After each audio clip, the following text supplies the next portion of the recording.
ভাই বেনাও একটু শুনো। হ্যাঁ ছোট ভাই, কি অবস্থা তোমার? বলবা নাকি? কি ভাই দেশে কবে এলেন? আল্লাহ, ভাইয়ের হাতে আবার আইফোন নাকি? ভাইয়ের কাছে এবার টাকাও দেখি। এই তো বিগত 25 বছর ধরে আমি দেখি, তুমি আমাকে দেখো না নাকি? ও হ্যাঁ, 16 Pro Max তো আম্মু কালকে গিফট করলো, বুঝছো? তুমি তো রিলস মিস বানাই তো। আর তুমি কি বললা টাকা টাকা পয়সা এগুলো বিষয় না তো, হাতের ময়লা এইসব। ও ভাই 16 Pro Max।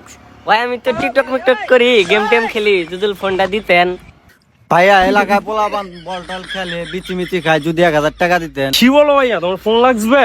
হ্যাঁ ভাইয়া ফোন লাগবে। আরে সমস্যা নাই তো, এই নাও রাখো ফোন। নেক্সট মান্থে আম্মু একটা গিফট করবে তো। ও ভাই আইফোন। ঠিক আছে, সমস্যা নাই, কিছু লাগলে ফোন টোন দিও। আরে এই, তুমি তুমি কিছু চাইলে না, কিছু খাও দোকান থেকে নাও। আচ্ছা ভাই তাহলে একটা বিস্কুট নিয়ে নাকি? আচ্ছা ঠিক আছে, এই নাও 500 টাকা রাখো, আর কিছু খাইও। ওইদিকে আমার হেলিকপ্টার ওয়েট করতেছে তো, আসি পরে দেখো, হ্যাঁ?